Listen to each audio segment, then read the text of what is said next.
from Amazon or any online retailer for that matter, you want the item now, don't you? Overnight shipping is what we want. And do you know who makes that happen? Rotating shift workers. If you want to put gas in your car at any time of day, do you know who makes that happen? Rotating shift workers. If you or someone you love needs urgent medical attention, you just want to take them down to the local ER and receive that care, right? At any time of day. Well, do you know who makes that happen? Rotating shift workers. If you're tuning into this video, there is a high chance that you are a rotating shift worker trying to keep our 24-hour society alive. But it can be brutal, and I'm sure you're coming here because you need some help, and that's exactly what I'm going to provide. Over the next couple of minutes, I want to go through some questions written on this little card here, which have come from not only my nursing colleagues, but also readers of our blog who are also rotational shift workers. The aim of this video is to give you the confidence and also the resources to make some healthy changes in your life as a rotational shift worker. Hi, I'm Emma, and if you're new here, welcome. We talk all things shift work, night shift, rotational shift work. So if that sounds like you, consider subscribing to the channel, and we look forward to answering all your burning questions. So without any further ado, let's get into question 1. I'm struggling to get enough sleep. Have you got any strategies that can help me? Sure do. The first thing I want you to do is find a routine. Now, I know you are working a combination of shifts that have different start and finishing times, but I want you to focus on the period of time in about the 1 to 2 hours before you actually put your head on the pillow and you go to sleep, regardless if it's night or day outside. You've got to make this period look exactly the same so your body knows what to expect. It's got to know that, they're having a shower, they're brushing their teeth, they're putting something in their belly, they meditate, they listen to a storybook, they read their book. This means that they're trying to go to sleep. You want your body to understand what these cues are so you're prepared and you're allowing your body to get the sleep it actually deserves. The second thing we need to do is to create an environment that we actually want to sleep in. I want you to aim for a cave. What does a cave look like? It's quiet, it's dark, and it's cool. This is what your bedroom should be. Now, while I could talk about sleep all day long, we have recorded a bunch of videos on the topic that I highly recommend you check out. Now, there's one in particular that I think you should watch first, and it's about sleeping on night shift. Now, I know if you might not be a night shift worker, but the tips that I give throughout this video are exactly the ones that I want you to focus on. And it's how to create that cave-like environment that I just spoke about. So jump onto our YouTube channel and check out those tips. Now, after you've created your cave, there are 2 other things I need to talk about, and they are caffeine and melatonin. Now, if I start with caffeine, consider avoiding it 5 to 6 hours before you're going to go to sleep. Switch to something else like kombucha, herbal tea, water. We've got a whole blog post that I've dedicated just to this because I know how important it is. So I'll link it below this video. As for melatonin, I don't love it. I'm not a huge fan of it because I think it makes me feel super groggy and I just can't work out the dose that's right for me. I've explained this on another video, which I'll link above this one, which goes into some things that you might not have considered with melatonin. So I highly recommend you checking out that video. Can you convince me why rotational shift work is a good thing? I love this. 1, you don't get stuck in your ways. You have to work all shifts. So therefore you understand the challenges that a night shift worker faces and the different challenges that are faced by those who work the morning and the afternoon shifts. You get a broader skill set because the skills that are required for night shift may be different from what they are in the afternoon. So you're able to spread your wings a little bit. I think it's also great socially because you might get to meet people and make new friends who might not have picked the same shift as you. I think it's great because everyone gets to experience the bad shift and there's not this group of people that's having a hard time every time they come to work. There's also slightly better pay because you have the opportunity to work the not so popular shifts, such as night shift. You also get exposure to different training. Often when you work night shift, a lot of training happens in the day, but now you're a rotational shift worker, you get to experience the training that happens during the daylight hours. And one of my favorite things working this sort of roster is that we're given time off in the middle of the week. We get to go to the grocery store, we get to do our jobs, go to the bank, dry cleaners, any other jobs we need to do without the crowds. 9 to 5 workers have to battle the Saturday, Sunday rush traffic where we don't. And I think that is an incredible part of this roster. I'm struggling to catch up with my friends and family. How do I make this happen? Ooh, I've got some blunt advice for this one.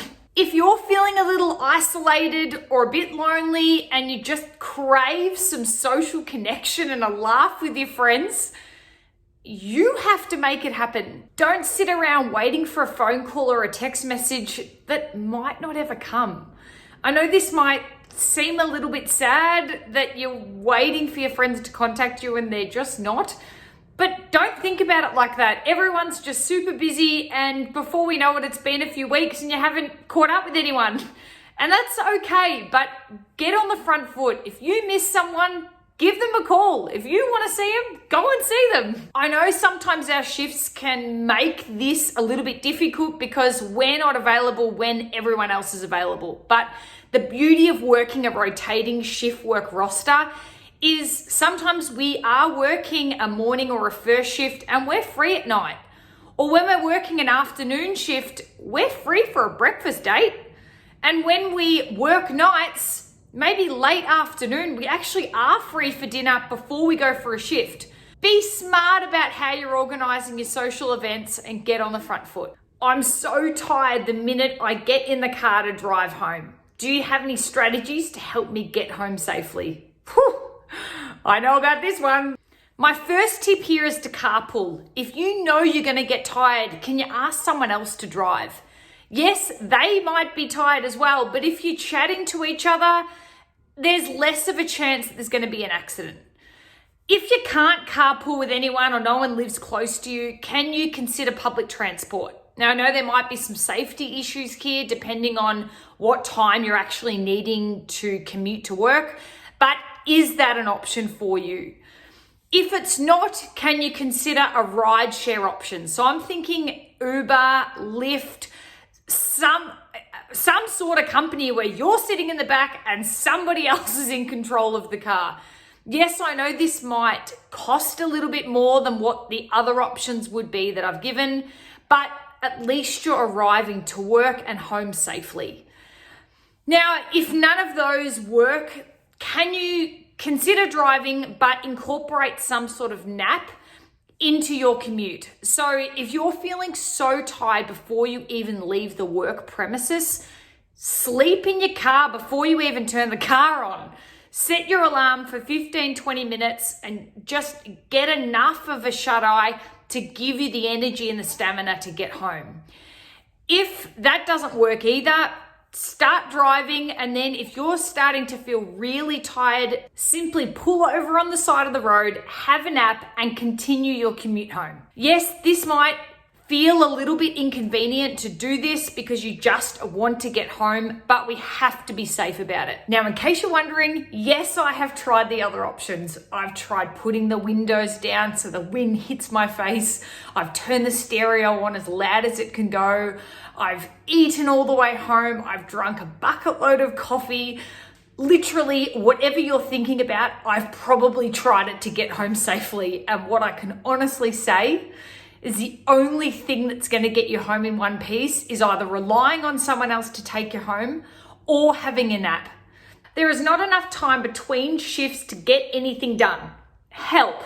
There's 4 sort of main things to think about, but the first thing is accepting the reality sometimes. If you are working an afternoon shift and you are back on again for a morning shift, so you've only got sort of 10 hours spare between shifts, There is no way that you're going to be able to sleep for the recommended 7 to 8, 9 hours sleep, meal prep, go to the gym, read a bedtime story to your child, and spend some quality time with your partner. Like, the reality of getting all those things done is just outrageous. So don't set unrealistic expectations for yourself in getting lots of things done between shifts, particularly when you've got a short crossover.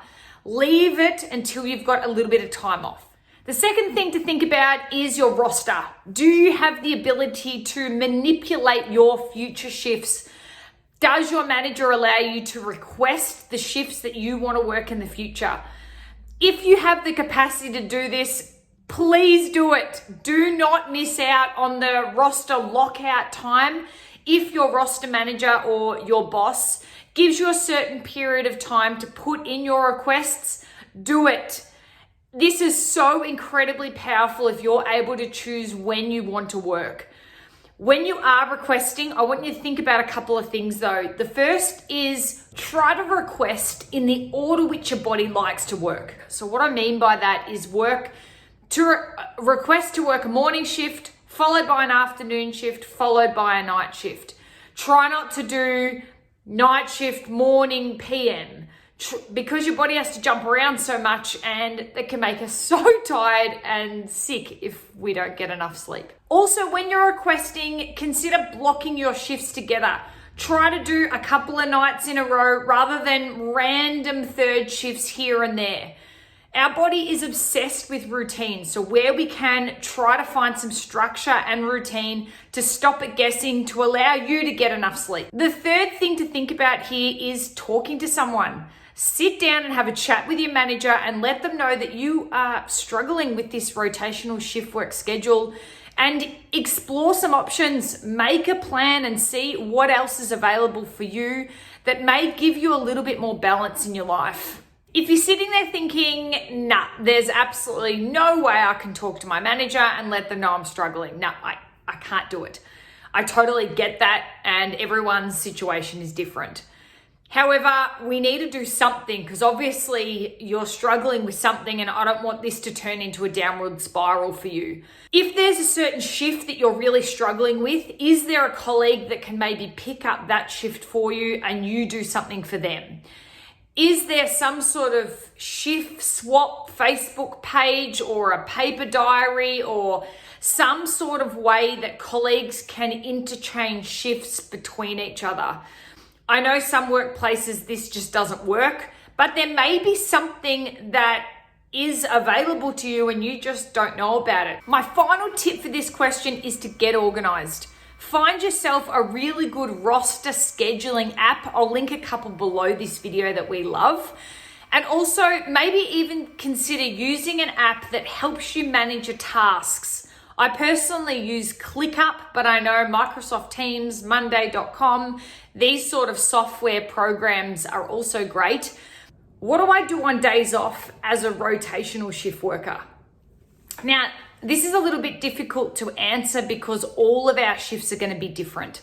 But what I can say is our body is obsessed with routine, as I mentioned before. If we're going to be on night shift, it loves if we just stick to the night shift routine. If we're on day shifts, it likes us to stick to the day shift.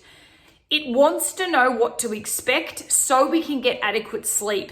So all I can say is if you've got maybe one day off in between 2 blocks of nights, consider staying on a night shift schedule even on that day off. See? Being a rotational shift worker isn't bad at all.